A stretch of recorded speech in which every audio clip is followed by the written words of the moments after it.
Europe 1 Soir, 19h-21h, Pierre de Villeneuve. Les tractations continuent au nouveau Front Populaire. Les ambitions se dévoilent avec Olivier Faure qui voudrait être Premier ministre, l'ancien premier secrétaire du Parti Socialiste. Et face à LFI, est-ce qu'il y aurait des frondeurs, comme on les appelle, un nouveau groupe d'insoumis? Écoutez ce que disait cet après-midi devant l'Assemblée nationale Alexis Corbière.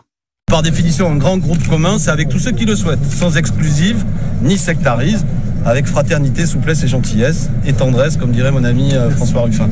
Moi, je pratique le pardon des offenses, malgré tout ce que j'ai subi, mais je dis que le sectarisme et la brutalité, quand l'extrême droite est si forte, c'est une erreur politique.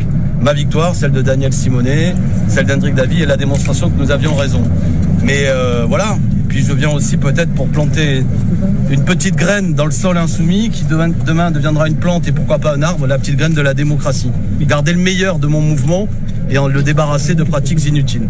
Bon, est-ce que Jules Torres, Alexis Corbière a raison de construire une parallèle aux insoumis, ou est-ce que c'est rajouter de la pagaille à la pagaille? Ils ont complètement raison, et pour le coup ils sont plutôt cohérents, parce que ça fait 2 ans qu'ils se construisent en marge de la France Insoumise, et donc surtout c'est Corbière, de Jean-Luc Mélenchon. Simonet, Simonet et Ruffin, également Clémentine Autain, et c'est ce que dit un petit peu Alexis Corbière, c'est que les frondeurs ont un petit peu gagné ces législatives, c'est-à-dire qu'à part Raquel Garrido qui est arrivée en 3e position et s'est donc désistée pour faire gagner la candidate du Front Populaire, Hendrik Davy a gagné, Daniel Simonet a gagné, Alexis Corbière a gagné, François Ruffin a gagné, Clémentine Autain a gagné. Le problème étant que ce qu'ils n'ont pas compris, c'est que Jean-Luc Mélenchon gagne toujours. C'est que là, aujourd'hui, il y a 78 députés de la France Insoumise, et que, malheureusement, ces frondeurs-là sont plutôt minoritaires. On parlait tout à l'heure de Manuel Bompard, potentiel Premier ministre. Qu'on a entendu. C'est l'enfant de Mélenchon, d'ailleurs, il a récupéré sa circo en 2022. Clémence Guettet, elle a été... Mélenchon. Mais il en a plein, il a une portée. Clémence Guettet, que Mélenchon a fait, c'est lui qui l'a fait monter. On parle de Clémentine Panot, elle est là parce que Mélenchon l'a mise là. Mathilde, c'est aussi une enfant de Mélenchon. C'est Clément. Et Rima Hassan de la même manière. Donc toutes les personnalités un petit peu médiatiques de la France Insoumise aujourd'hui et qui pèsent sont plutôt du côté de Jean-Luc Mélenchon. Donc c'est bien d'avoir des frondeurs, mais je ne suis pas sûr qu'au final, Jean-Luc Mélenchon s'en sorte très mal. Jean-Michel Salvateur. Symboliquement, c'est quand même très important, cette affaire-là, parce que quand on regarde un peu les chiffres, dans la précédente législature, France Insoumise avait 75 députés, là, il n'en gagne que 3, 78. Oui. Donc c'est pas beaucoup. Et en fait, évidemment, ils en auraient gagné bien davantage si ils n'avaient pas exclu les Corbière, les Garrido, les Simonet, les Ruffin, etc. Et donc là, si vous voulez, par cette brutalité dans le management des hommes, finalement, Mélenchon se prive d'un avantage psychologique pour avoir Matignon, notamment vis-à-vis de ses autres partenaires. Parce que là, les socialistes sont tout à fait fondés à dire nous, on est vraiment le point d'équilibre dans le nouveau Front Populaire, d'autant qu'on a quand même la dynamique pour nous. On a eu de très bons résultats aux élections européennes avec Glucksmann, et on est passé dans l'hémicycle de 31 députés à 69 députés, et c'est vrai qu'ils ont raison. Mais est-ce que ces Corbière, Garrido, etc. ont exactement le même programme, notamment économique, que la France Insoumise, Canal Historique ? Oui, en tout cas, je pense qu'ils ont le même programme. Ils l'expriment peut-être pas de la même manière, mais c'est tout aussi radical. Ils veulent aussi abroger la réforme des retraites. Ils veulent augmenter le SMIC à 1 600 € net. Enfin bref, ils veulent reconnaître l'État de l'État de Palestine dès qu'ils auraient un gouvernement. Donc oui, vous savez, moi, c'est la petite musique qui m'a fait beaucoup rire ces dernières semaines.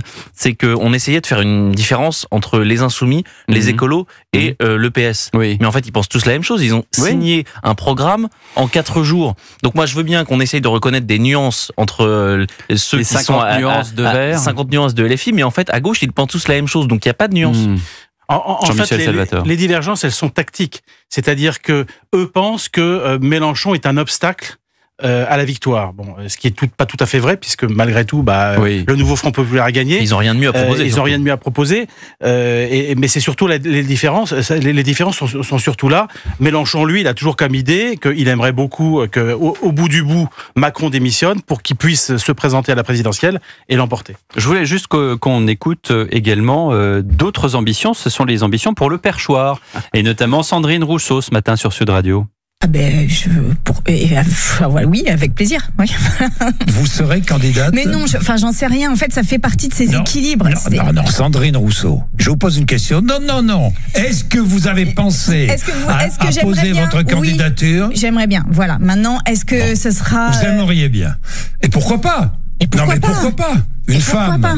Et franchement, c'était une femme présidente. Je pense que je respecterais bien plus les équilibres démocratiques que ça n'a été fait jusqu'à présent. Voilà, donc Sandrine Rousseau au micro de Jean-Jacques Bourdin. Vous avez reconnu sa voix.